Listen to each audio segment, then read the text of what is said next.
So you're quite well known as one of, if not the premier, so-called new historians in Israeli historiography. So maybe can you just describe to us exactly what that means and why there was a new as opposed to an old?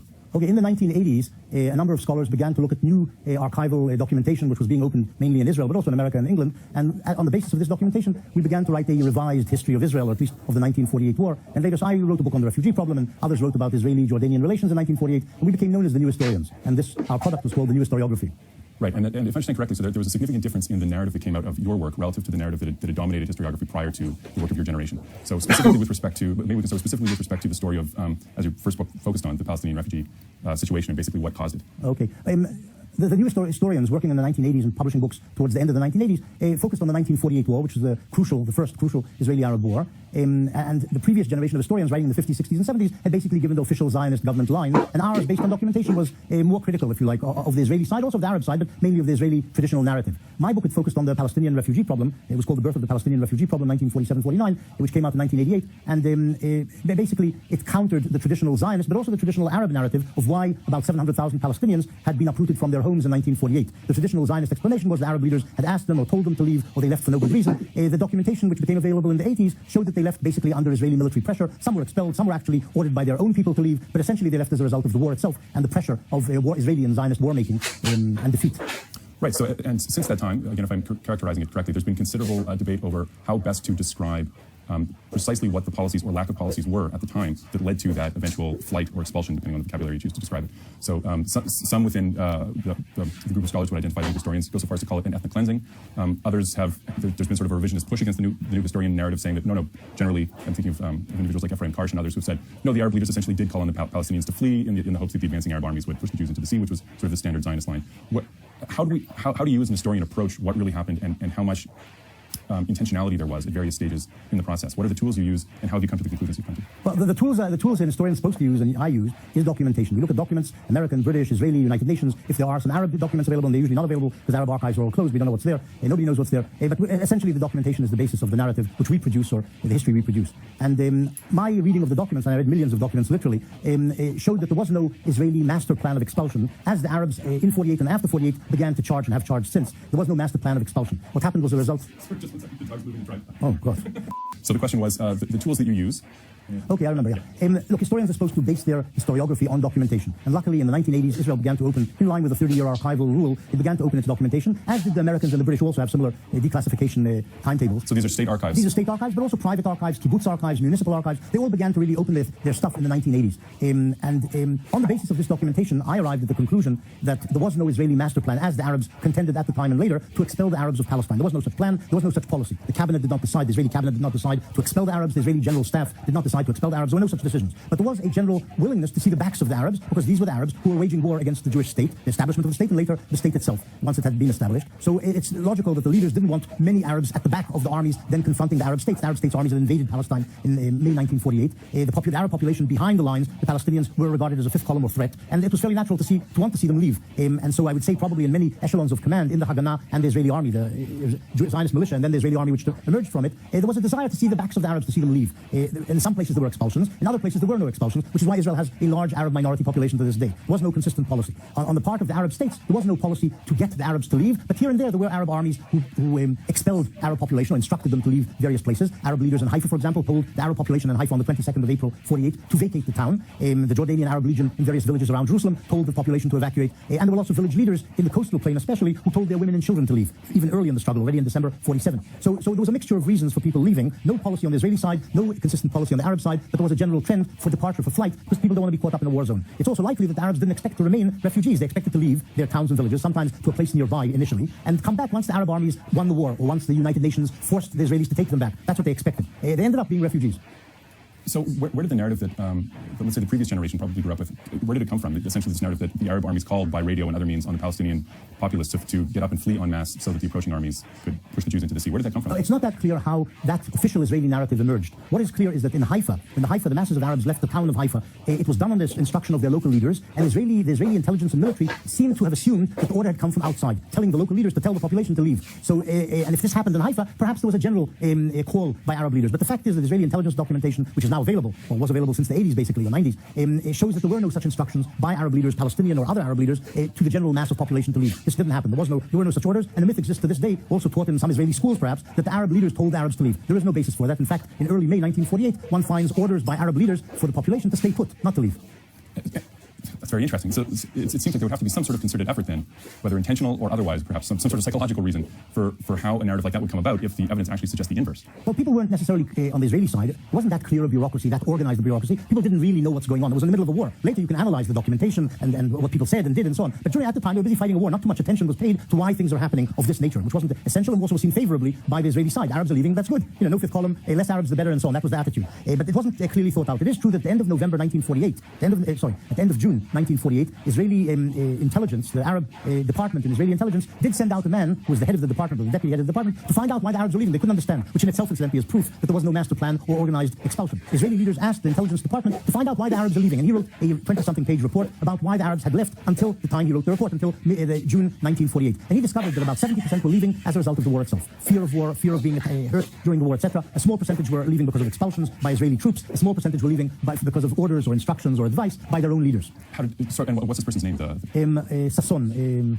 Moshe Sasson was his name. And do we know how he arrived at his conclusions? I mean, I once talked to him. I eventually found out who wrote the report. It wasn't signed. It was written Arab section, or Arab department, intelligence, the intelligence service, as it was called. He told me that basically it was during the truce in June that he was asked to do this. He looked at all the intelligence department's reports, their own documents for the previous 6 months, what agents and case officers were reporting from different areas, different villages, different towns, why Arabs were leaving. There were lots of reports about this. And he went around the country also in a jeep, he told me, looking at Arab villages, talking to some Arabs who had remained, what had happened, why they had left, and so on. And he wrote his report, which is very detailed. It's like a 7-page basic report which analyzes everything. He said he was also learning statistics at the time. This was a young guy, and so he applied statistics to the thing. But it also contains about 15, 18 pages of details about each village, what happened in particular villages in each area. So it's a very detailed report of what happened. Not everything in it is accurate because he didn't have a big team working with him. He had to do it quickly, but most of it appears to be accurate if you correlate it to other intelligence material. And is this document still?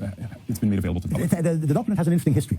A few copies were made. Very few copies were made. Probably one went to the Prime Minister, one went to the head of the intelligence service, one went to the Chief of Staff. About 10 copies appear to have been made. One of the copies ended up in the Mapam archive, in the private papers of a particular man there who worked with Arabs. Mapam was a large left-wing, but important at the time, a left-wing party which was in the government. And a lot of their people were officers in the army and in the intelligence service. And one of them took a copy of this thing home. So that's where I found it in the Mapam archive. I know a copy also exists in the IDF archive, of course. Sometime after I used the report and wrote an article about it, not the book itself, but an article about the report, 2 years before the book came out, in 1986, I wrote an article in Middle Eastern Studies about this report, and then they immediately ordered its closure. And they told Mapam in their archives, they're not allowed to show it to people. It was a secret document originally, and they didn't obviously appreciate it for whatever reason, or its declassification by Mapam workers in the archive. Does that remain the case today? I don't know. I haven't asked for it. I have copies of it, and I gave copies to people who asked me. People at the time heard about it and said, show me, because they hadn't found the report, hadn't encountered it. But it might still be classified, but it's a case of the horses, the barn door being closed after the horses leave. Yeah. Once you write the report about what's there and everything, there's no point in classifying, but that's how governments sometimes operate. Right. Okay. So that document seems to imply, at least through the eyes of this young intelligence officer, that there were a range of reasons why Arabs had been fleeing over the course of the war in 1948.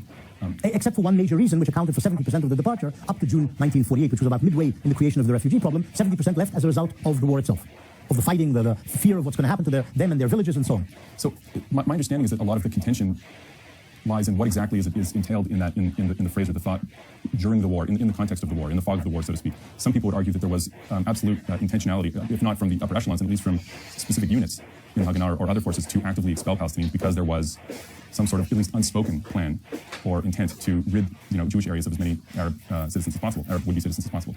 Others say it was just chaos and people fled because they were frightened, much like you see in Syria, for instance. The truth is somewhere between these. That is, there was no plan, there was no systematic expulsion, there was no policy sent from the top down, expel the Arabs. That didn't happen.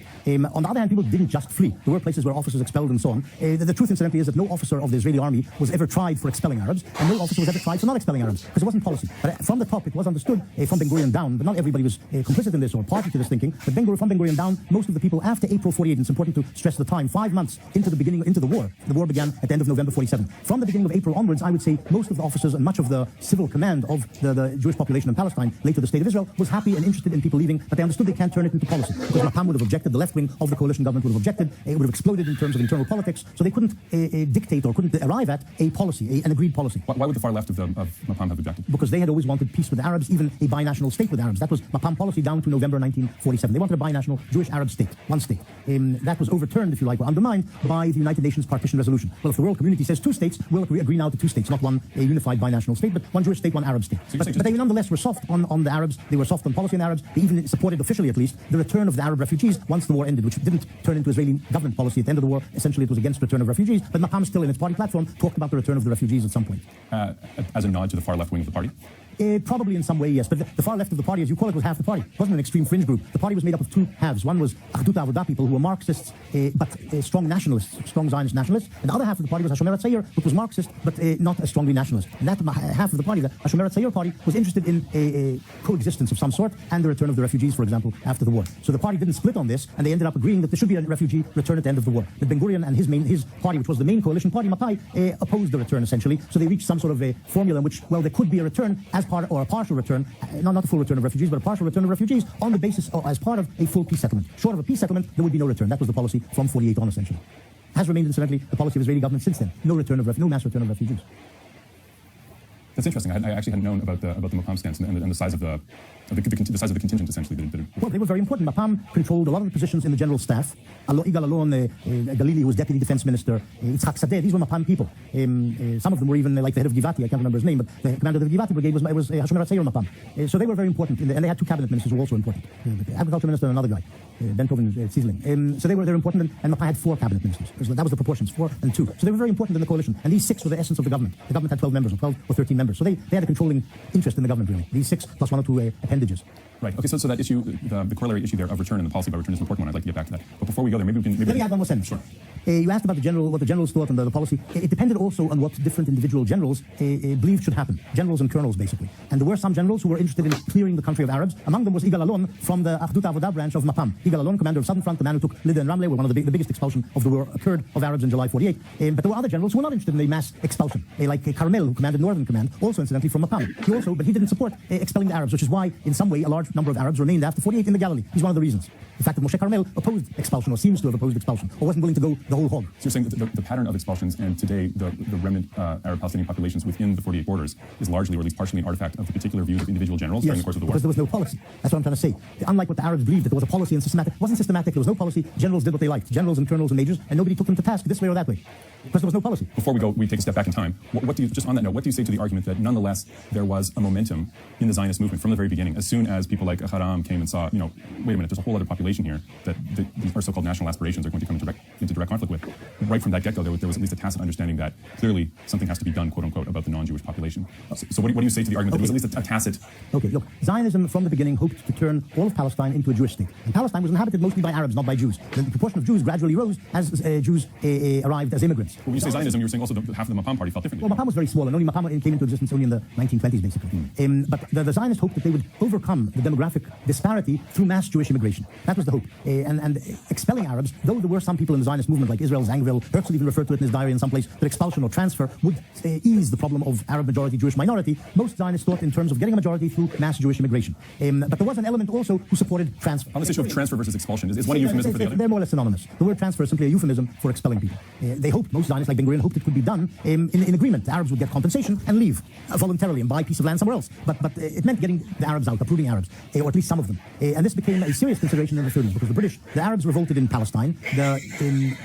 Gentile countries in Europe were busy killing Jews, or at least about to kill all their Jews. Anti-Semitism increased, which necessitated a safe haven in Palestine. And the British were caving into the Arabs as well by 37, 38. So there was and the Arab leadership in Palestine wanted to expel the Jews. They said that. This is what Haj Amin Husseini said. So under these multiple pressures, Zionist leaders like Ben-Gurion and Weizmann began publicly, not publicly, but semi-publicly, if you like, to support transfer of Arabs. This was, of course, bolstered by the British, who appointed a commission called the Peel Commission to investigate why the Arabs had rebelled in 1936 against the British mandate government and against the Zionist enterprise. And the Peel Commission in 1937, in its report, said, in order to have a solution, we must divide the country into 2 states, and in the Jewish state, from the Jewish state, we should transfer the Arab population. So there will be stability. If you leave a vast Arab population in the Jewish state, there will be endless trouble by the Arab minority against the Jewish majority. So they supported, the Peel Commission supported transfer, and Ben-Gurion and Weizmann supported the Peel Commission recommendation on this. So you're saying the British themselves recommended transfer? It wasn't initially the British government. The British sent a commission of inquiry, a royal commission, which is the highest sort of commission, and the commission reached the conclusion there is no escaping separating the 2 peoples into 2 states, and from the Jewish state and from the Arab state, there should be a mutual transfer of population so that a homogeneous Jewish state and a homogeneous Arab state would emerge. Otherwise, there will be no stability here. And the Zionists, of course, adopted this.